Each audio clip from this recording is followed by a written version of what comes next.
मस्साजोग गावचे सरपंच संतोष देशमुख यांच्या हत्या प्रकरणात आता रोज नवनवीन खुलासे होताना पाहायला मिळत आहेत। एसआयटी आणि सीआयडी या प्रकरणाचा तपास करत आहे आणि त्यामध्ये नवीन जी माहिती आहे, नवीन खुलासे जे आहेत, नवीन रोज वृत्त जे आहे ते समोर येताना पाहायला मिळत आहे। अशातच आता आणखी एका नव्या गोष्टीची चर्चा झालेली आहे। वाल्मिक कराडने एक नाव घेतलं आणि त्या नावाची चर्चा सुरू झालेली आहे। नेमकं हे प्रकरण काय आहे, त्याने जे नाव घेतलं ती व्यक्ती कोण आहे, वाल्मिक कराड त्याला का आवाज देतोय, या संबंधी आपण या व्हिडिओ मधून जाणून घेणार आहोत। त्याचं झालं असं की वाल्मिक कराडला हॉस्पिटल मधून जेव्हा पोलीस व्हॅन मधून कारागृहाच्या दिशेने घेऊन जात होते त्यावेळेला वाल्मिकनं मागे वळून एकाला आवाज दिला। तो आवाज असा होता रोहित, आणि त्यानं रोहित हे नावाचा आवाज दिल्यानंतर रोहित हा कोण आहे, वाल्मिक कराड त्याला आवाज का देतो, या संबंधीची चर्चा सुरू झाली। इतकंच नाही तर वाल्मिकनं ज्याला आवाज दिला त्यासोबतच त्याच्यासोबत असणाऱ्या पोलिसांनी त्या रोहितला 12 वेळा आवाज दिला आणि त्यामुळे हा रोहित कोण आहे याची चर्चा सर्वत्र सुरू झाली। ज्या रोहितला सगळेच आवाज देत आहेत तो नेमका कोण आहे ते आपण जाणून घेऊया।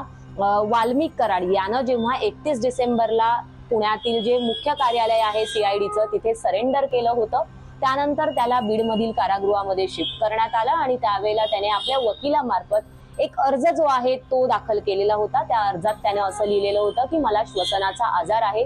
त्याला श्वसनाचा एक आजार आहे ज्याला स्लीप एपनिया असं म्हटलं जातं। या आजारामुळे ज्या व्यक्तीला हा आजार असतो त्याला रात्री झोपेत श्वास घेणं जमत नाही, श्वास घेणं त्याला असह्य असल्यानं ते जमत नसल्यानं त्यासाठी जी एक मशीन असते ती ऑपरेट करायला एक व्यक्ती लागत असते आणि त्यामुळे ती मशीन ऑपरेट करण्यासाठी माझ्यासाठी एक खासगीतला माणूस द्यावा अशी मागणी जी आहे ती वाल्मिक कराडनं केलेली होती। त्यावेळेला त्याने त्या अर्जात रोहित कांबळे ही जी व्यक्ती आहे ती ही मशीन ऑपरेट करते असं नाव देखील मेन्शन केलेलं होतं, परंतु त्यावेळेला त्याला कोणत्याही प्रकारची अशी सुविधा जी आहे ती देण्यात आली नव्हती।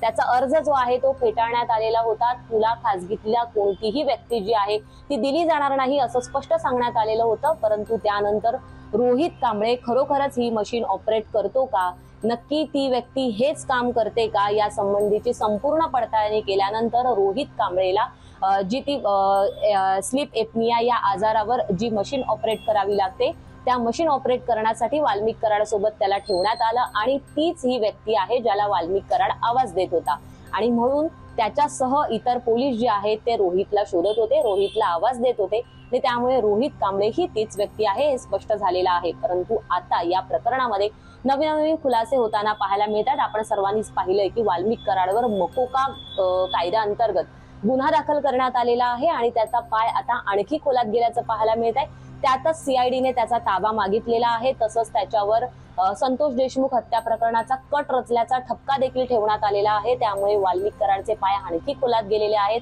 तर त्याचे जे कुटुंबीय आहेत ते देखील आंदोलन करताना पाहायला मिळत आहेत। इतकंच नाही तर संतोष देशमुख यांचे जे कुटुंबीय आहेत ते देखील आपल्या भावाला न्याय मिळावा, आपल्या मुलाला न्याय मिळावा म्हणून आंदोलन करताना पाहायला मिळतात। या संपूर्ण प्रकरणामध्ये एसआयटी आणि सीआयडी यांच्याकडून तपास सुरू आहे आणि या संबंधातील प्रत्येक अपडेट जी आहे ती आम्ही तुमच्यापर्यंत पोहोचवत आलेलो आहोत। या संबंधातील प्रत्येक अपडेट जाणून घेण्यासाठी तुम्ही माय महानगर लाईव्ह या आमच्या YouTube चॅनलला सबस्क्राईब करायला विसरू नका।